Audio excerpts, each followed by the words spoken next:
Hey there! Tonight the journey takes us into one of the most private and least documented aspects of medieval life, exploring how people in the Middle Ages understood and experienced intimate relationships, a topic that has been alternately shrouded in Victorian prudery and distorted by modern assumptions, where the reality was far more complex and far more varied than either the sanitized versions or the sensationalized accounts would suggest. Understanding medieval attitudes toward intimacy requires setting aside both medieval sources' own discretion about certain topics and modern preconceptions about what medieval people must have thought or done, attempting instead to piece together from fragmentary evidence a picture of how real people navigated desires and relationships and social expectations in societies that were simultaneously different from modern Western societies in fundamental ways, yet populated by human beings whose emotional lives and personal needs were recognisably human. So before settling in, take a moment to like the video and subscribe, but only if this exploration of how medieval people understood one of humanity's most fundamental aspects speaks to something inside that curious mind of yours. And let the comments know where in the world this video is finding its way to tonight. It's always fascinating to see how many corners of the globe share this interest in understanding how people in the past experienced aspects of life that are universal to human experience, yet are shaped so profoundly by cultural context and historical circumstances. Now, find that comfortable spot, maybe dim the lights, perhaps turn on a fan for that soft background hum, and let's ease into a story about medieval people's experiences with intimacy and relationships, approaching the topic with the seriousness it deserves, while also recognizing that medieval people were human beings with human desires and human needs, that they fell in love and experienced attraction, and navigated the complexities of intimate relationships just as people in all times and places have done, though the frameworks within which they understood these experiences and the social structures that shaped how they could act on their feelings were distinctively medieval,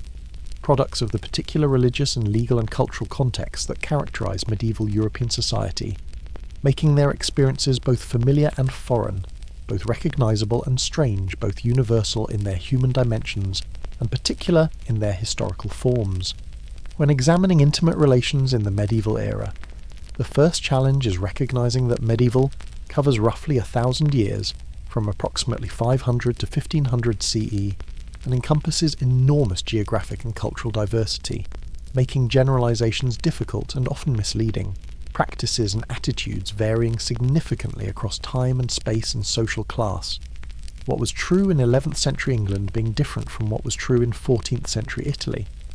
What characterized aristocratic life being quite different from peasant experience.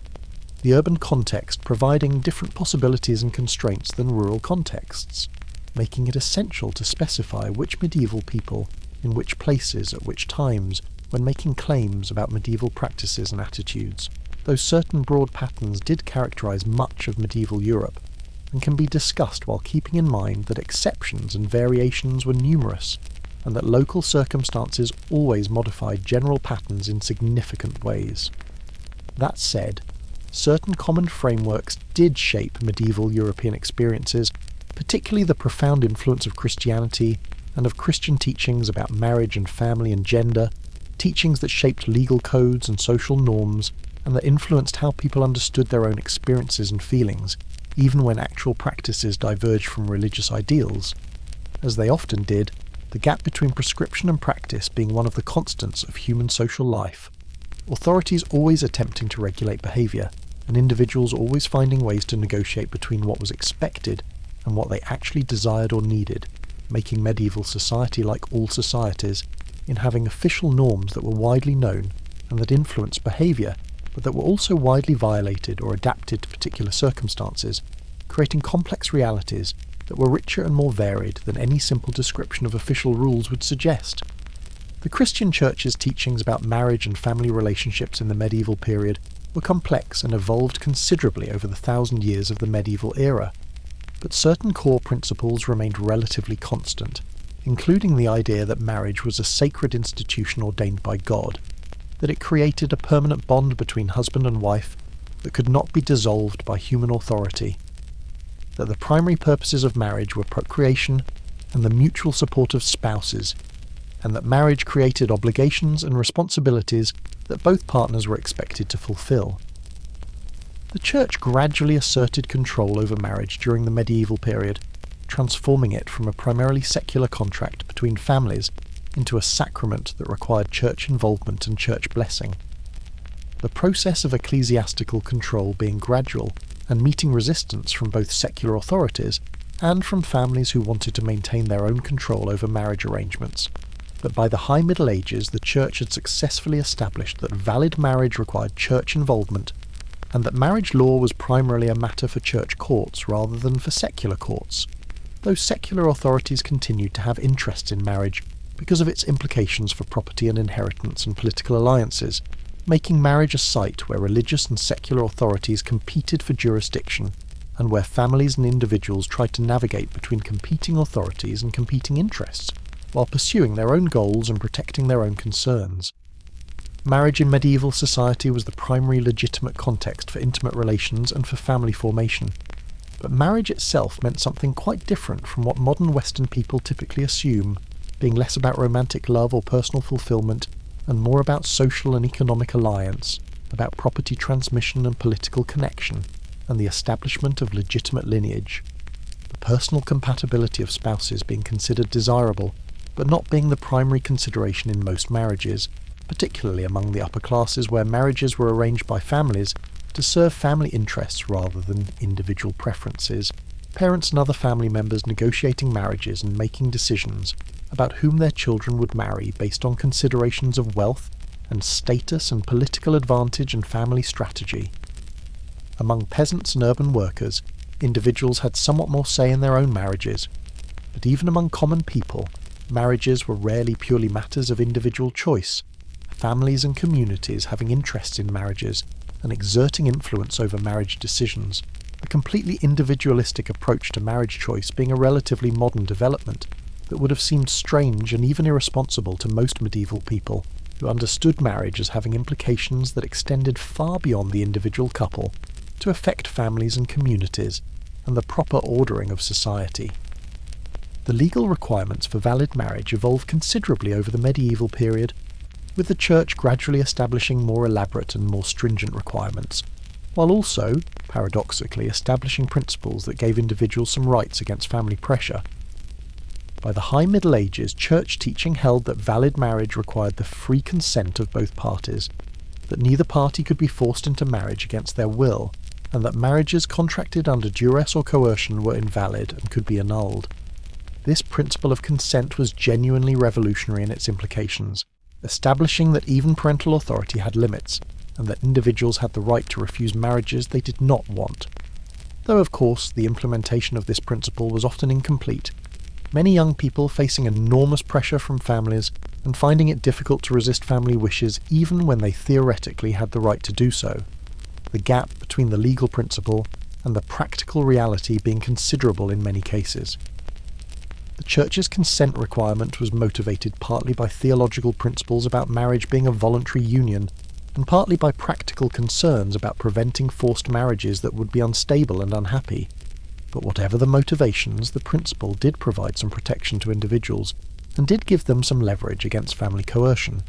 women in particular sometimes using church courts to resist unwanted marriages, and to insist on their right to choose their own spouses, or to refuse marriages their families wanted to impose. The marriage process itself varied by region and by period and by social class, but typically involved several stages including betrothal or engagement, which was a formal promise to marry that was legally binding and that created obligations between the couple and their families, and the wedding itself, which involved a church ceremony where vows were exchanged before a priest and witnesses. The Church eventually required that marriages be publicly announced through banns read in church on 3 consecutive Sundays before the wedding, giving anyone who knew of impediments to the marriage an opportunity to come forward and object, the ban's requirement being designed to prevent clandestine marriages and to ensure that marriages were public and properly contracted, rather than being secret arrangements that might later be disputed. The wedding ceremony itself was relatively simple by later standards, consisting primarily of the exchange of vows where each party promised to take the other as spouse, the priest blessing the union and celebrating a nuptial mass, though the religious aspects were not always emphasized among common people, and many peasant weddings may have been quite informal affairs with limited church involvement, the church's attempts to control marriage being more successful in urban areas and among upper classes than in remote rural areas where church presence was limited and where traditional customs persisted. Following the wedding, the newlywed couple would typically establish their own household, though arrangements varied by region and by social class and by particular family circumstances, some couples living with parents for an initial period, while others established independent households immediately, the arrangements depending partly on economic resources and partly on local customs and partly on particular family situations and needs. Among peasants in some regions, newly married couples would live with the husband's parents until the parents died or retired and turned over the family holding to the younger generation, this pattern being common where land was scarce and where dividing holdings among multiple sons would create unviable small plots, while in other regions newly married couples would establish independent households on land they rented or purchased, the patterns varying considerably. Among the nobility, marriage was often followed by the wife moving to her husband's family estates, bringing with her the dowry that her family had provided, the dowry being property or wealth that the wife brought to the marriage, and that became part of the marital estate though, with some protections ensuring that it would support the wife if she became widowed, the dowry arrangements being complex and being subject to negotiation, and being crucial elements of marriage contracts that were often elaborate legal documents specifying in great detail the financial arrangements and the obligations of both families. The wedding night held significant importance in medieval culture, being the time when the marriage was consummated and when the couple began their intimate life together. This first union completed the marriage bond and created the full legal and spiritual union that marriage represented, unconsummated marriages being potentially subject to annulment, giving spouses who deeply regretted their marriages a possible way out if they were willing to claim publicly that consummation had never occurred, though such claims brought scrutiny and shame and were not undertaken lightly, most people preferring to remain in unhappy marriages rather than facing the social consequences of annulment proceedings. The wedding night was surrounded by various customs that varied by region and by period, in some places and times involving considerable public interest and public ceremony, guests sometimes escorting the couple to their chamber and even remaining nearby to confirm that the marriage was being properly consummated, though this intrusive practice was more common among nobility, whose marriages had significant political and property implications, than among common people, whose marriages were more private affairs with less public interest. The emphasis on consummation reflected both legal requirements and cultural assumptions about what marriage meant, the physical union being understood as essential completion of the spiritual union created by the vows, marriage being understood as comprehensive union of two people in all dimensions of their lives, spiritual and physical and economic and social, the different aspects being inseparable and all being essential to what marriage meant. Within marriage, couples were expected to develop relationships of mutual support and cooperation, working together to maintain the household and to raise children and to fulfill their respective roles in the family economy. The division of labour within medieval marriages was clearly gendered, with men and women having different responsibilities and different spheres of activity, though the specifics varied by social class and by occupation and by region. Among peasant families, men typically handled agricultural work in the fields, ploughing and planting and harvesting,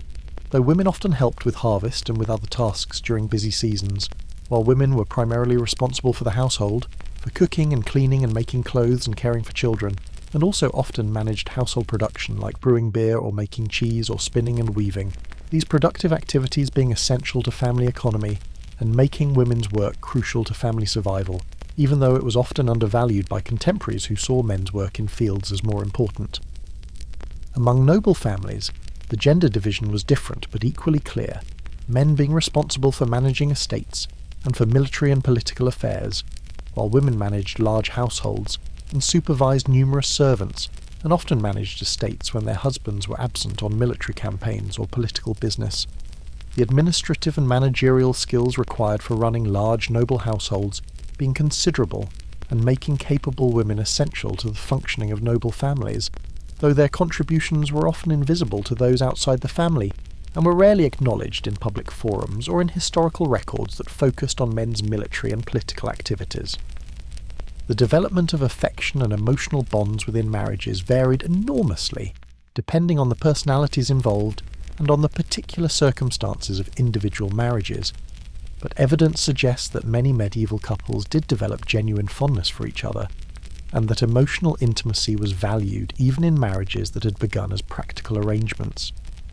Letters that survive between married couples often express real affection and concern. Husbands writing to wives about their activities and their welfare, wives writing to husbands with news of home and family and with expressions of missing them during absences. The tone of these letters often being warm and intimate in ways that suggest genuine emotional bonds rather than merely formal courtesy. Wills provide another source of evidence for marital affection, testators often expressing love for spouses and making generous provisions for them, describing them in terms that suggest genuine attachment rather than mere legal obligation. The literary culture of medieval Europe included many works celebrating married love and depicting marriages as sites of emotional intimacy and mutual devotion. These literary representations suggesting that marital love was a cultural ideal, even if it was not always achieved in practice. People aspiring to loving marriages even when practical and social considerations also shaped marriage choices and marriage experiences. The question of romantic love in medieval culture is complex and has been extensively debated by historians. The tradition of courtly love that developed in the High Middle Ages celebrated passionate romantic attachment, but interestingly, the courtly love tradition typically involved love outside marriage, knights devoting themselves to ladies who were married to others, the literature emphasizing the spirituality and the ennobling effects of love while being ambiguous about whether these relationships involved physical intimacy or remained purely spiritual. Whether courtly love literature reflected actual social practices or was purely literary fantasy has been much disputed. Some historians arguing that it reflected real patterns of behaviour among nobility, while others argue that it was purely imaginative creation without basis in social reality. The truth probably being somewhere in between. Literature and life influencing each other in complex ways. Some nobles probably engaging in the kinds of elaborate courtship rituals that romances depicted, while others dismissed such behaviour as impractical fantasy, individual responses to cultural models varying as they always do. What is clear is that romantic love was a concept that medieval people understood and that held cultural power, even if its relationship to actual marriage practices was complicated, and even if many marriages were contracted for practical reasons rather than for romantic attachment. The ideal of love and the reality of pragmatic marriage coexisting in tension throughout the medieval period, people navigating between emotional desires and practical necessities, sometimes finding ways to combine them, and sometimes having to choose one over the other. Courtship practices before marriage varied considerably by social class and by region and by period, among the nobility courtship being highly formalised and heavily supervised, young people of marriageable age having limited opportunities for private interaction, and marriages often being arranged by families with the couple, meeting for the first time at the wedding, or shortly before, though some families did allow couples to meet before finalising arrangements, and did consider the couple's reactions to each other, being willing to look for different matches if the initial introduction suggested serious incompatibility. Among peasants and urban workers, courtship was generally less formal, and allowed more interaction between potential partners, young people meeting at community gatherings and at church and at work, and having opportunities to get to know each other before marriage,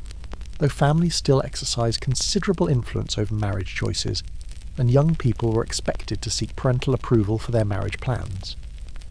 The customs around courtship in many peasant communities included various forms of supervised socialising, young people gathering for evening work parties, where they would spin or do other tasks while singing and talking.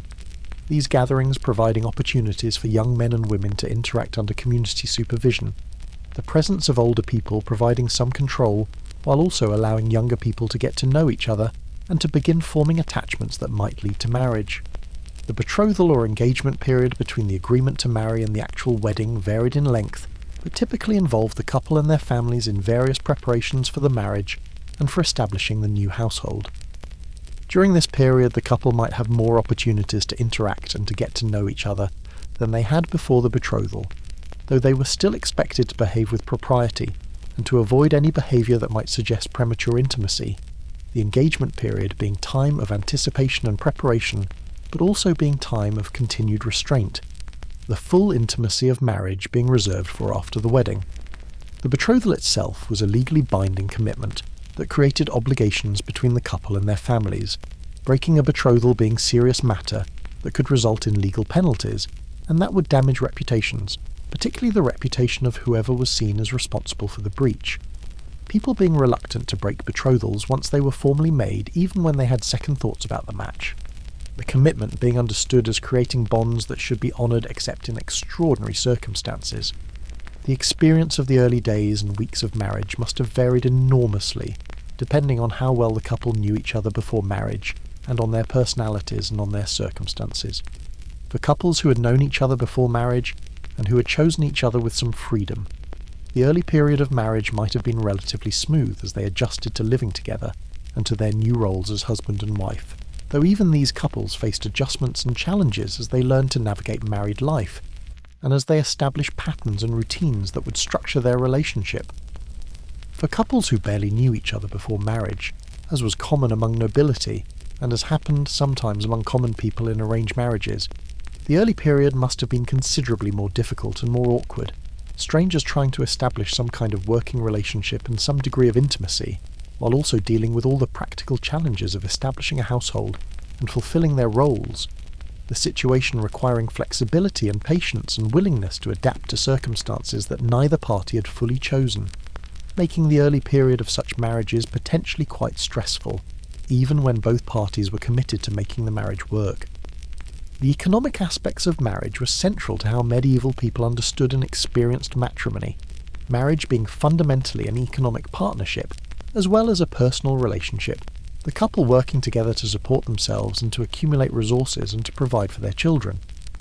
Among peasants, this economic partnership was direct and obvious.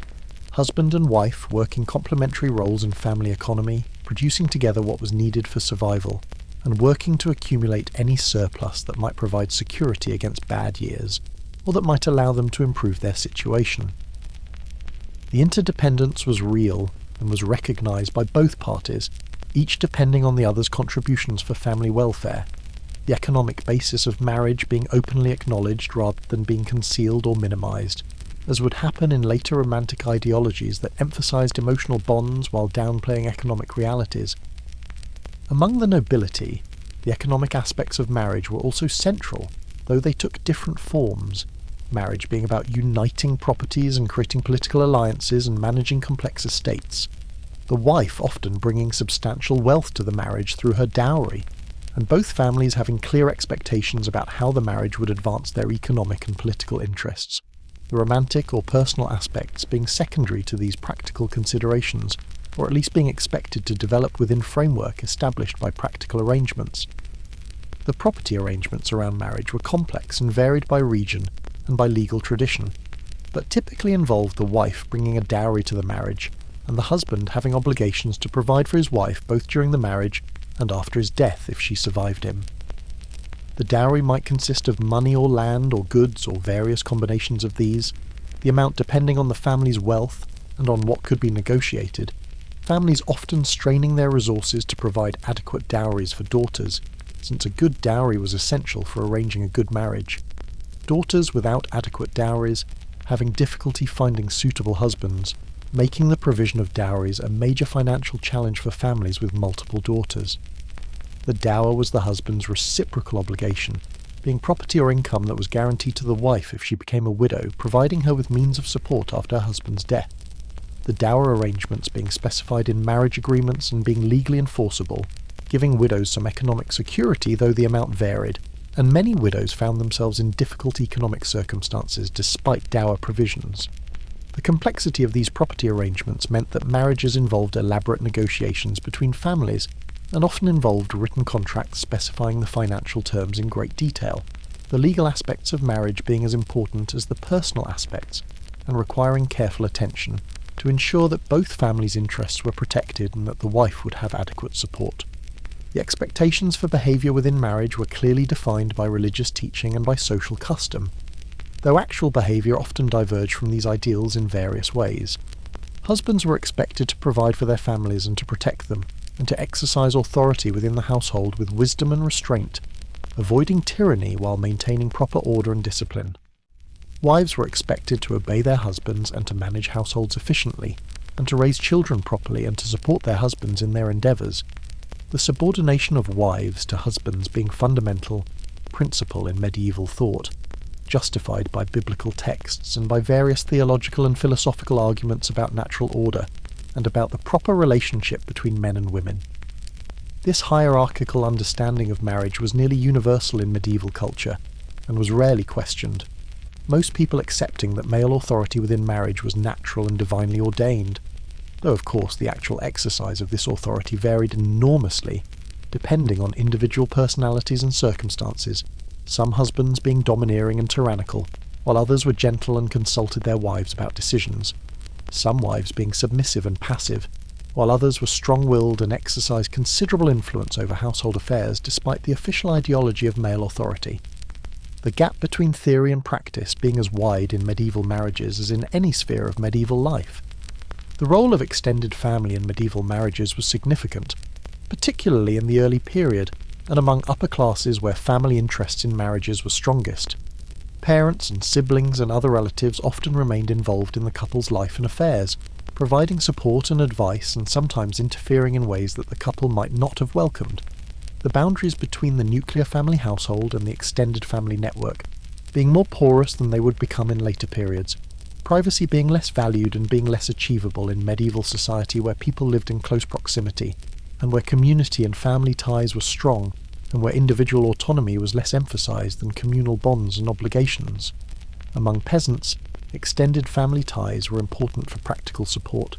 families helping each other with labour during busy agricultural seasons and providing assistance during times of illness or hardship, the networks of mutual aid being essential for survival in societies that lacked formal systems of social support and where individuals and nuclear families could not survive alone, needing the support of extended family and of broader community networks to weather the various crises and challenges that were inevitable parts of medieval life. The birth of children transformed marriages, adding new dimensions to the relationship and new responsibilities and new joys and new challenges. Children were generally welcomed in medieval society, being seen as blessings and as sources of satisfaction, and as necessary for continuing families and for providing support to parents in their old age. The practical importance of children being as significant as any emotional or spiritual importance. Children being economic assets who would contribute to family labour and who would eventually provide care for aging parents, making childlessness a genuine misfortune both emotionally and practically. The arrival of the first child was particularly significant, proving the fertility of the marriage and establishing the couple as parents with new status and new responsibilities, the transition to parenthood being major life change that required adjustments, and that changed the dynamics of the marriage relationship, the couple now being not just husband and wife, but also father and mother, their relationship being mediated and enriched and complicated by their shared responsibility for raising the child. The experience of pregnancy was understood through frameworks that combined medical theory inherited from ancient sources, religious belief, and practical folk wisdom accumulated through generations of women's experience. Pregnant women were understood to need special care and to be vulnerable to various dangers, both physical dangers related to the pregnancy itself and spiritual dangers from evil influences that might harm the developing child, leading to various practices designed to protect pregnant women and their babies. Some of these practices having some practical value, while others were purely superstitious, but provided psychological comfort by giving women and families sense that they were doing something to protect the pregnancy. The physical changes of pregnancy were understood in terms of humoral medicine, inherited from ancient sources, pregnancy being seen as hot and moist condition that required balancing through diet and through regulation of activity, pregnant women being advised about what foods to eat and to avoid, and about what activities were safe and what should be avoided, the advice varying but generally emphasising moderation and caution, recognising that pregnancy was a delicate condition that required care to bring to successful conclusion. Childbirth was exclusively women's domain throughout the medieval period, men being excluded from the birthing chamber, and births being attended by midwives and by female relatives and neighbours, the all-female environment creating space where women's knowledge and women's authority were paramount, and where women supported each other through the dangerous and difficult process of bringing new life into the world. Midwives were experienced women who had learned their craft through apprenticeship and practice, accumulating practical knowledge about managing normal births and about recognizing and responding to complications, their skills being passed down informally through demonstration and observation, rather than through formal education, since midwifery was practical art based on experience rather than theoretical knowledge. The presence of female relatives and neighbours at birth served multiple purposes, providing practical assistance to the midwife and emotional support to the labouring woman, and serving as witnesses who could testify about the birth if questions later arose about legitimacy or about what had happened during the birth, the community of women gathering around births being an important social institution that reinforced bonds among women and that provided crucial support system that women could rely on during vulnerable times. The dangers of childbirth were real and were recognised by everyone in medieval society, maternal death being common enough that every woman knew others who had died in childbirth or in the days afterward, making pregnancy and birth times of genuine anxiety rather than purely joyful anticipation. Women made preparations for the possibility of death before going into labour, making wills and settling their affairs and making peace with family members and preparing themselves spiritually through confession and prayer. The preparations being standard practices that all women undertook, regardless of whether they actually expected to die. The rituals helping women face their fears and prepare themselves psychologically for the ordeal ahead. The gathering of female relatives and friends around birth served partly to provide support if death occurred, these women being there to care for the newborn if the mother died, and to perform the necessary tasks of preparing the body for burial and to provide comfort to the bereaved family, the practical and emotional support being intertwined, and both being essential functions of the women's community that gathered around births. For births that proceeded normally, the experience was still difficult and painful, but ended with the joy of a new child, and with the relief of having survived. The immediate postpartum period was recognised as vulnerable time requiring rest and care, new mothers ideally staying in bed for some days or weeks, while recovering from the birth and while establishing nursing, though the length of postpartum rest varied enormously by social class, wealthier women having the luxury of extended recovery periods, while poorer women often had to return to work within days, despite not being fully recovered, economic necessity overriding health needs for many women who simply could not afford extended rest, even when they needed it. The postpartum period was also time when communities came together to support new mothers, female relatives and neighbours bringing food and helping with household tasks and providing advice about infant care, the postpartum support being important practical assistance, and also being important social ritual that reinforced community bonds and that integrated the new mother into the community of mothers who shared common experiences and common knowledge. Infant mortality was extraordinarily high by modern standards, perhaps half of all children born dying before reaching age 5,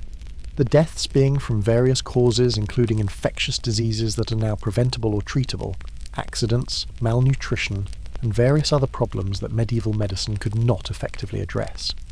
The high infant mortality rate meant that medieval parents lived with the real expectation that many of their children would not survive, making the experience of parenthood different from modern experience in fundamental ways.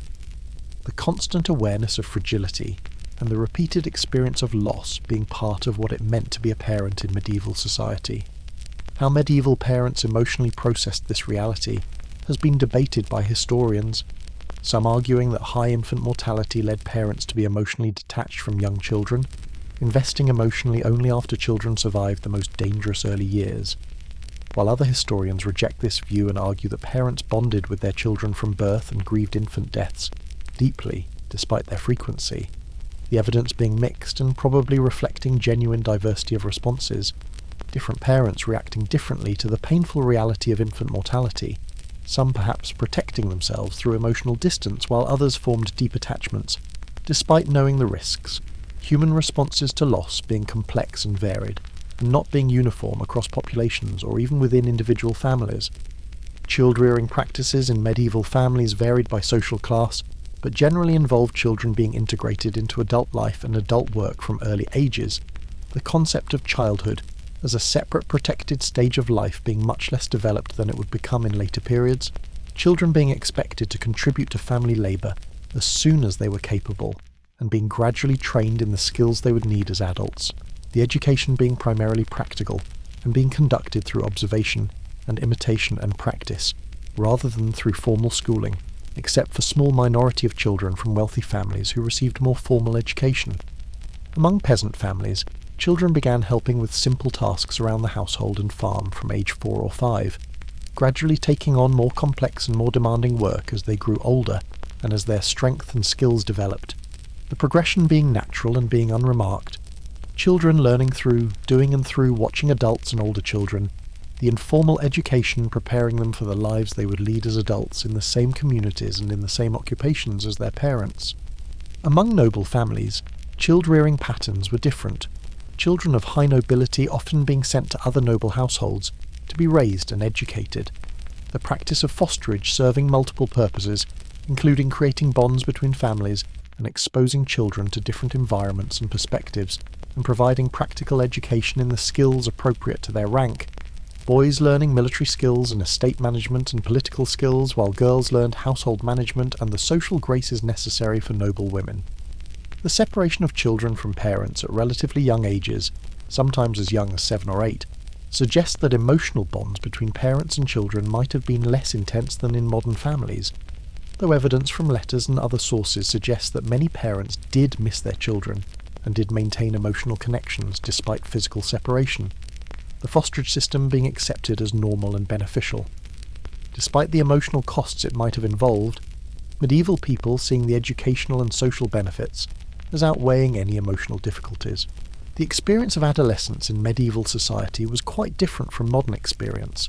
the concept of adolescence as distinct life stage not really existing in medieval thinking. Children being understood as gradually becoming adults through physical maturation and through accumulation of skills and knowledge,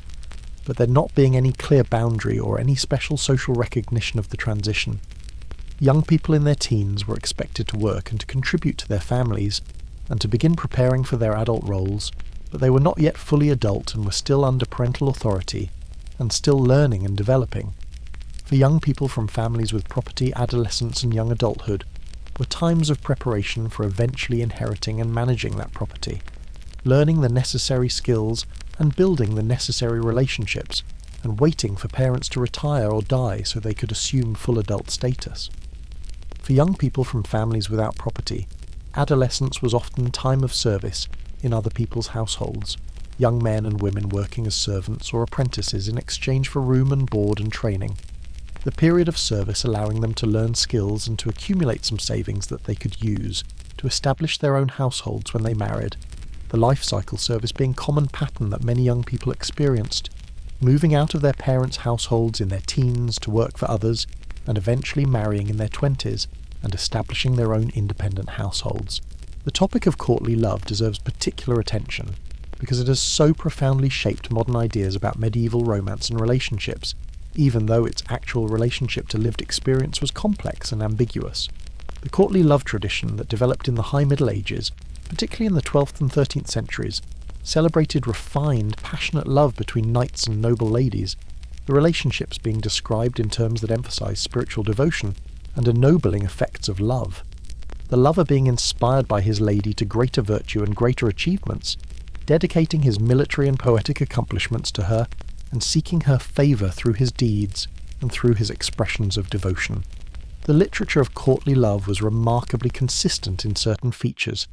including the idea that the lady was married to someone else, and that the relationship was therefore adulterous, at least in potential.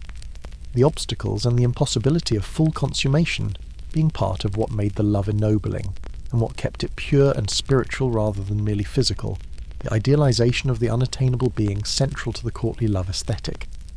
The question of whether courtly love literature reflected actual social practices or was purely literary creation has been extensively debated. Some historians argue that the literature described actual patterns of behaviour in noble courts, that knights really did devote themselves to married ladies, and that these relationships really did exist in forms described in literature, while other historians argue that courtly love was pure fantasy without basis in social reality, that it was literary game played by poets and their audiences, but that bore little relation to how people actually behaved. The truth is probably somewhere between these extremes, literary traditions and social realities influencing each other in complex ways. Some nobles probably engaging in courtly love relationships in forms similar to what literature described, while others dismissed such behaviour as impractical or immoral, individual responses to cultural models varying as they always do, some people taking literary ideals seriously and trying to live them, while others enjoyed the literature as entertainment without trying to replicate it in their own lives. What is perhaps most interesting about courtly love from the perspective of understanding medieval intimate relationships is the way it created space for thinking about passionate romantic love outside the context of marriage, acknowledging that passionate attachment and marital partnership might be different things that might not coincide in same relationship. The courtly love tradition did not reject marriage, but rather existed alongside it, occupying different conceptual space and serving different purposes, marriage being practical institution for reproduction and property management and social alliance, while courtly love was emotional and spiritual connection that transcended practical considerations. This separation of romantic passion from marital partnership seems strange from modern Western perspective, that emphasises romantic love as basis for marriage, but it made sense within medieval social structure where marriages were arranged for practical reasons, and where expecting them also to provide passionate romantic fulfilment would have seemed unrealistic. The courtly love tradition providing outlet for romantic feelings that marriage was not expected to satisfy. The Church's teaching about love and marriage was complex and sometimes seemed contradictory, emphasising both that spouses should love each other and that passionate desire was dangerous and needed to be controlled. The resolution was that marital love should be characterised by charity and mutual care rather than by passion. Married couples being called to love each other with the selfless love that Christians were supposed to show to all people rather than with the possessive, passionate love that literature celebrated. The distinction between charitable love and passionate love being fundamental in medieval Christian thought and being applied to marriage as to other relationships. This teaching meant that the Church's ideal of marital love was somewhat cool and restrained by modern standards, emphasising duty and mutual support and companionship, rather than emphasising emotional intensity or romantic passion. Though of course actual marriages ranged across full spectrum from cold and dutiful to warm and affectionate to passionately romantic, individual couples creating relationships that reflected their personalities and circumstances regardless of what official teachings prescribed. The concept of privacy in medieval society was quite different from modern concepts, privacy being less valued and being less achievable in societies where people lived in close quarters and where individual space was limited. Most medieval people lived in small houses or in single rooms with their entire families, multiple people sharing sleeping spaces and having little or no private space where they could be alone, or where couples could have privacy for intimate activities, the lack of privacy affecting all aspects of life including intimate relations, which had to be conducted in circumstances where other family members were nearby, and where discretion was necessary but where true privacy was impossible. Among wealthier families, larger houses provided more possibility for privacy, with separate chambers where couples could retreat and where they could be alone, though even in noble households privacy was limited by modern standards, servants being present throughout houses and households, being busy places with constant activity, and with limited expectations that people would want or need extended periods of solitude, the medieval preference being for communal activity rather than for solitary withdrawal. The lack of privacy meant that many aspects of intimate relationships that modern people consider completely private were actually semi-public in medieval society, other family members and neighbours being aware of aspects of couples' relationships and of conflicts, and of intimate matters that would now be considered nobody's business but the couple's. The porousness of boundaries between private and public being simply how medieval society worked, community involvement in personal matters being normal and expected rather than being seen as intrusive, people understanding themselves as members of communities with legitimate interests in each other's affairs rather than as autonomous individuals with rights to privacy that others should respect. The communal orientation of medieval society shaping all relationships, including intimate relationships between married couples. The death of a spouse was common experience in medieval society, given the various dangers of medieval life and the relatively short life expectancies, many marriages ending with death of one spouse, while the other was still relatively young, creating many widows and widowers. The experience of widowhood was gendered, widows and widowers having quite different experiences and different expectations and different possibilities. Men who lost wives typically remarried relatively quickly,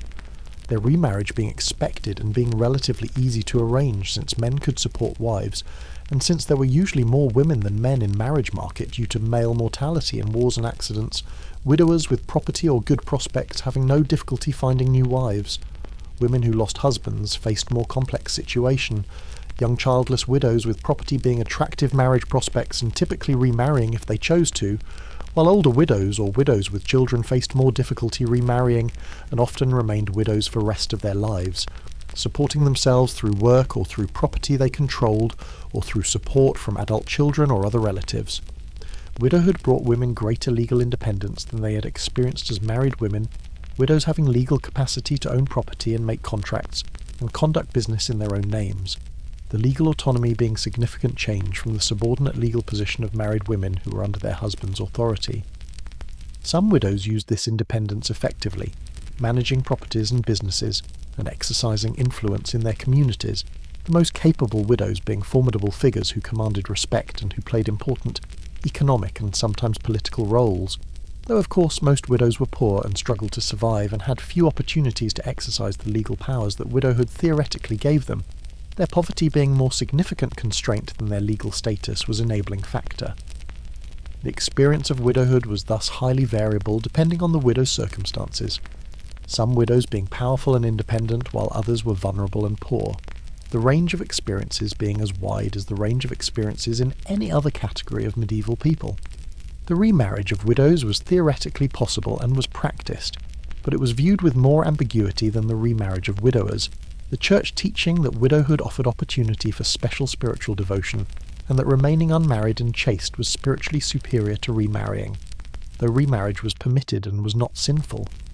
Widows who remarried faced some social disapproval, particularly if they remarried quickly, or if they married men significantly younger than themselves, or if they remarried multiple times, the disapproval reflecting discomfort with female agency and with female desire that remarriage suggested. Women who remained widows being more easily contained within acceptable roles as grieving relics devoted to memory of dead husbands, or as pious women devoted to religious life, while women who remarried were asserting their own desires and their own agency in ways that made some people uncomfortable. Though of course practical considerations often overrode these concerns, and many widows did remarry when circumstances permitted, and when remarriage seemed beneficial, the social disapproval being balanced against practical advantages that remarriage could bring. The multi-generational family structures that were common in medieval society meant that many people experienced complex family relationships involving not just spouses and children, but also parents and grandparents and siblings and in-laws and step-family members created by remarriages, the extended family networks being important sources of support and identity, but also being potential sources of conflict and tension, family politics being complicated and requiring diplomatic skills to navigate successfully. The role of in-laws in medieval marriages was significant, particularly in the early years when couples were establishing themselves and when they might be dependent on parental support or when they were living in or near parental households. The relationships with in-laws being important to marital happiness and being potential sources of support or potential sources of friction depending on personalities and circumstances. The ideal was that families would be harmonious and supportive, but reality was often more complicated, conflicts arising between wives and mothers-in-law, or between husbands and fathers-in-law, or between siblings-in-law, the conflicts being normal part of family life and being managed through various strategies, including avoidance and mediation, and simply enduring, the expectation being that people would maintain family ties despite conflicts, and that they would work to maintain at least surface harmony even when deeper tensions existed. The comparison between medieval intimate relationships and modern intimate relationships reveals both continuities and differences, the fundamental human experiences of attraction and affection and bonding being recognizable across centuries, while the social structures and cultural frameworks within which these experiences were understood and expressed being quite different. Medieval people fell in love and experienced desire and formed deep emotional attachments just as people in all times and places have done, their emotional lives being fully human and fully complex. But the ways they understood these experiences and the ways social structures shaped what they could do with their feelings were distinctively medieval, shaped by Christian theology and by feudal social structure and by particular economic arrangements and by gender ideologies that were products of their time and place. Understanding medieval intimate relationships requires both recognizing the universal human dimensions and recognizing the historical particularities, seeing both what is familiar and what is foreign, both what connects us across centuries and what separates medieval experience from modern experience, the complexity being what makes historical study rewarding and what makes recovering medieval experiences of intimacy and relationship worthwhile, despite the difficulties posed by fragmentary evidence and by the reticence of medieval sources about private matters. The sources available for studying medieval intimate relationships are limited and often indirect, medieval people being generally reluctant to document their private lives in detail, and the private documents that did exist often not surviving, making historians dependent on indirect evidence, including legal records and literary texts and advice, literature and medical texts and theological writings, none of which provide direct access to private experience, but all of which provide clues that can be assembled into partial picture of how medieval people understood and experienced intimate relationships. The challenge is to read these sources critically, recognizing that legal records document problems rather than normal functioning, that literary texts reflect ideals or fantasies rather than realities, that advice literature tells us what authorities thought should happen rather than what actually did happen, that medical and theological texts represent learned opinion rather than popular belief or actual practice, the indirect nature of evidence requiring careful interpretation and requiring awareness of what sources can and cannot tell us about past experiences. Despite these limitations, the cumulative evidence from diverse sources does allow for reconstruction of some aspects of medieval, intimate relationships, and does provide basis for understanding how medieval people thought about marriage and family and intimate bonds, even if the reconstruction is necessarily incomplete, and even if many details remain unknown and perhaps unknowable. What emerges from the evidence is a picture of medieval people navigating between official norms and personal desires, between family expectations and individual preferences, between religious ideals and practical necessities, creating intimate relationships that were shaped by their context but that also reflected their agency and their creativity and their humanity. Medieval people being neither passive victims of oppressive systems nor being completely free agents, able to shape their lives according to their wishes, but rather being people with limited but real choices who worked within constraints they faced to create lives that were meaningful, and that included intimate relationships that provided connection and support and satisfaction, even when those relationships did not match modern ideals, or even when they did not match medieval ideals, the gap between ideals and realities being a constant feature of human life in all periods. The study of medieval intimate relationships is valuable not just for understanding medieval people, but also for gaining perspective on modern assumptions and modern practices, recognizing that current arrangements are historically contingent rather than being natural or inevitable, that there are many ways to organize intimate life, and many ways to understand relationships and sexuality, that what seems natural or obvious in one time and place seems strange or wrong in another time and place, the historical perspective being valuable for denaturalizing present, and for revealing that things could be different, that alternatives exist or have existed, that current arrangements are choices rather than necessities even when they seem inevitable. The comparative perspective that history provides being useful for thinking critically about present and for imagining different futures. History serving not just to recover past, but also to illuminate present and to expand possibilities for future. Good historical study having contemporary relevance, even when it focuses on distant past. The connection between past and present being real, even when specific practices and specific beliefs have changed dramatically. The underlying human experiences and underlying human challenges having continuities that make past relevant for understanding present. Making the study of medieval intimate relationships worthwhile endeavour that contributes to understanding of human experience in its full historical depth and its full cultural diversity.